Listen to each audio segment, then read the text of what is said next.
sa pag-repair ng TV.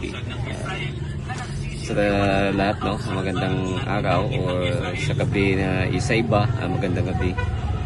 Sana ito ay makatulong o kung sa atin ng ano. Mayroon tayo natanggap dito na chef aquas na 24 inches. Ang problema nito ay ikabit natin.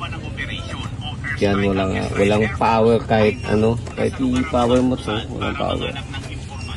Kasi wala. So, try natin kung kaya natin buhayin to. Sana makatulong to kung umayos to, maganda. Ito, napa-repair na daw, hindi gumana. Kaya natin. May contact tester, una-una, no?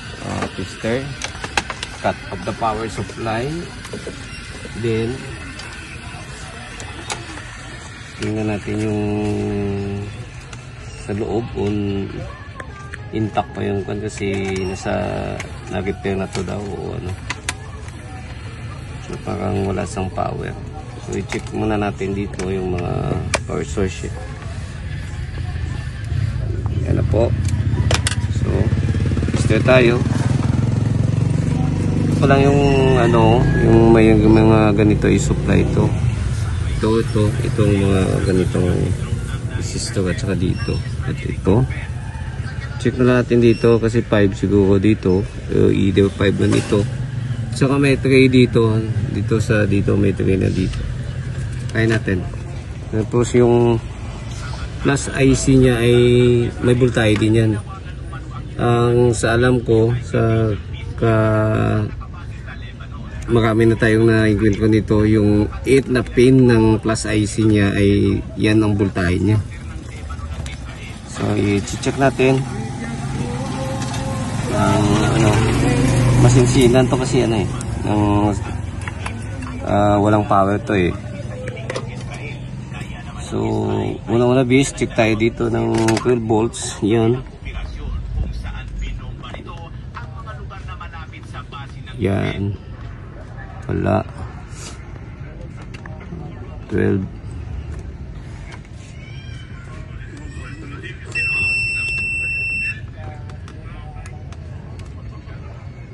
Yan. Walang ground. So, kabit dito tayo ng ground. Walang ground. Dito.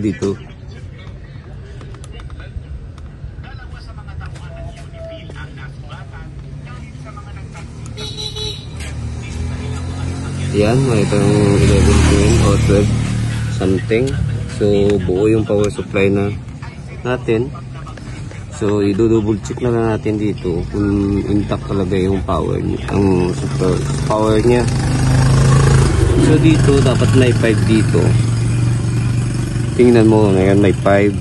So, dito din, may 5. Ito, 3 o 5 din. At saka dito, mayroon din ito. Tapos tandaan nyo, dapat may 1.5 tayo dito o 1.8.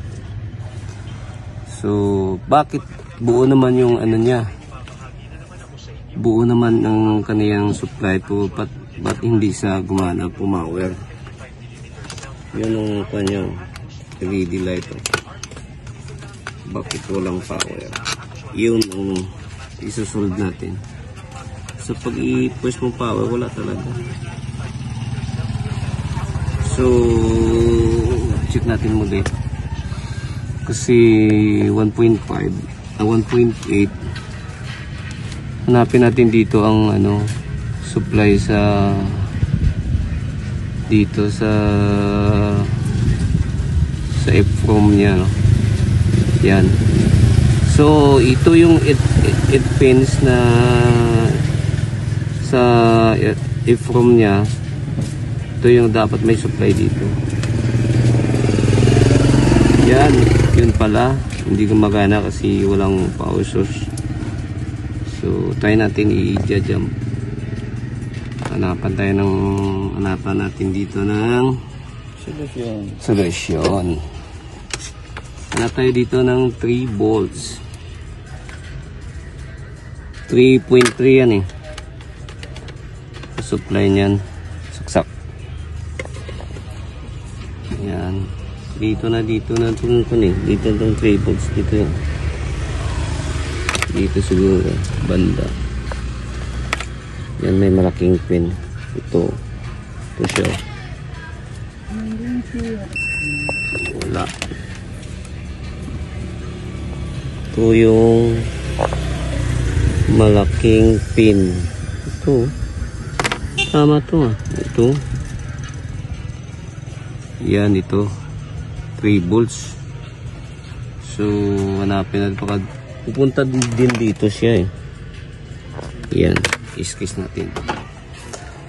At saka magja-jump. Kiss natin ito.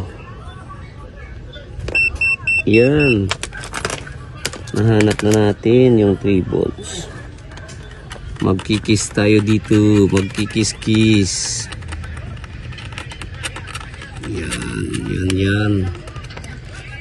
Yan. May nakis-kiss na tayo. Lagay tayo ng lead.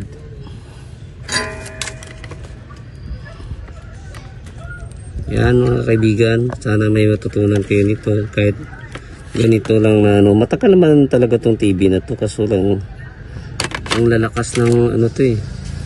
Malakas to eh. Matagal masira eh. Magnet wire. Magnet wire ang gamitan tanay. Kahit naman lang yan. Kaya natin to. Kung gagana. Yan.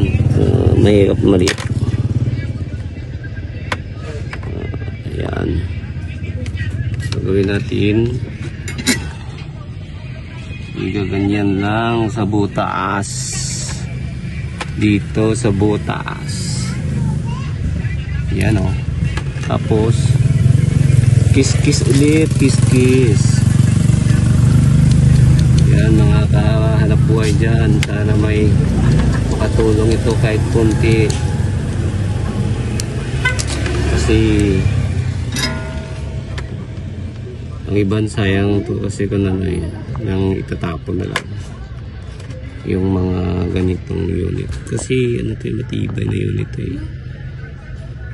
Yan, sabit na po.